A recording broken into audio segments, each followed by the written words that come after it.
मुंबई के एक छोटे से झोपड़पट्टी इलाके में रहने वाला रवि एक साधारण लड़का था। उसके पिता ऑटो रिक्शा चलाते थे और मां एक सिलाई करने वाली महिला थी।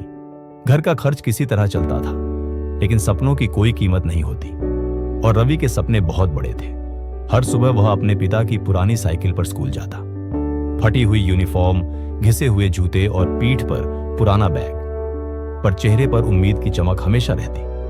स्कूल के बाद वह चाय की दुकान पर काम करता ताकि घर में थोड़ी मदद हो सके। लोग कहते थे, तेरे जैसे बच्चों के लिए तो बस ऑटो चलाना ही किस्मत है। पर रवि के अंदर एक आवाज थी जो कहती थी, किस्मत लिखी जाती है मेहनत से, ना कि हालत से। एक दिन स्कूल में कंप्यूटर की क्लास लगी। रवि ने पहली बार कंप्यूटर देखा। उस चमकती स्क्रीन में उसे अपनी नई दुनिया दिखाई दी। टीचर ने बताया कि अगर कोई कोडिंग सीख ले तो दुनिया की कोई कंपनी उसे नकार नहीं सकती। रवि के दिल में एक चिंगारी भड़क उठी। उसने तय किया कि वह भी एक दिन कंप्यूटर इंजीनियर बनेगा। पर समस्या थी, घर में कंप्यूटर तो क्या, बिजली भी कई बार नहीं रहती थी। फिर भी रवि ने हार नहीं मानी। स्कूल के बाद वह पास के साइबर कैफे में झाड़ू लगाने का काम करने लगा। बदले में मालिक उसे 1 घंटे कंप्यूटर इस्तेमाल करने देता।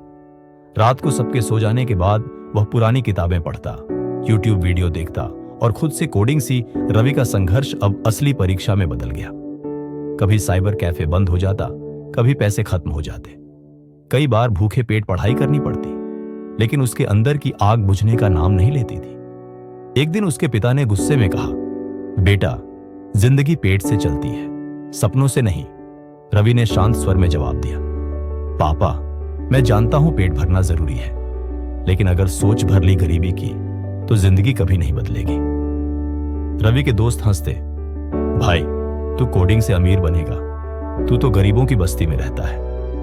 रवि मुस्कुरा देता, मैं बस्ती में रहता हूं, लेकिन मेरी सोच बस्ती में नहीं रहती। एक दिन स्कूल में टेक फेयर का आयोजन हुआ। रवि ने अपनी छोटी सी वेबसाइट बनाई, होप फॉर ऑल, जहां लोग अपने सपने और उनकी कहानियां शेयर कर सकते थे। वह वेबसाइट बहुत साधारण थी, लेकिन उसमें भावनाएं थीं। उसी फेयर में एक सॉफ्टवेयर कंपनी के डायरेक्टर मिस्टर अरोड़ा आए। उन्होंने रवि से पूछा, तुमने ये वेबसाइट खुद बनाई? रवि ने सिर झुकाकर कहा, हां सर, बस स्कूल के कंप्यूटर और थोड़े से इंटरनेट के साथ। अरोड़ा सर मुस्कुराए, तुम्हारे पास पैसा नहीं है, पर तुम्हारे अंदर टैलेंट है। मैं चाहता हूं तुम हमारे साथ इंटर्नशिप करो। यह वो पल था जब किस्मत ने पहली बार रवि ने अपनी इंटर्नशिप शुरू की। लेकिन यहां भी आसान कुछ नहीं था।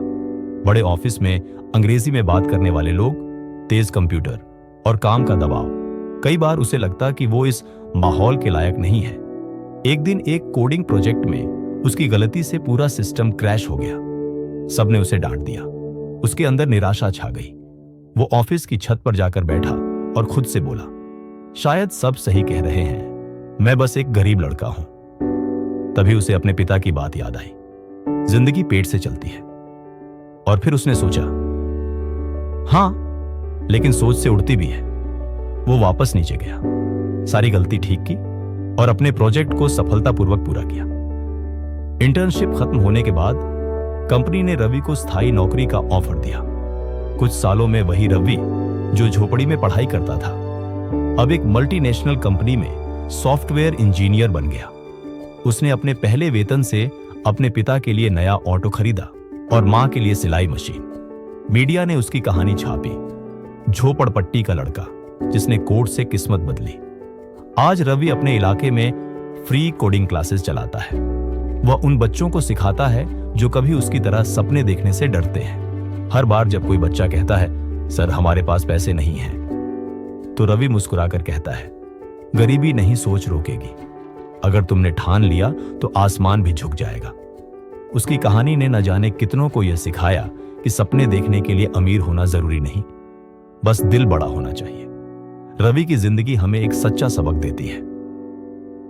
गरीबी इंसान की हालत हो सकती है, लेकिन हार मान लेना उसकी आदत बन जाती है।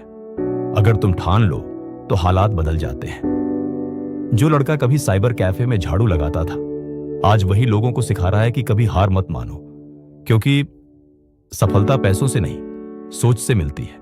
और जब सोच बड़ी हो जाए तो गरीबी भी सलाम करती है।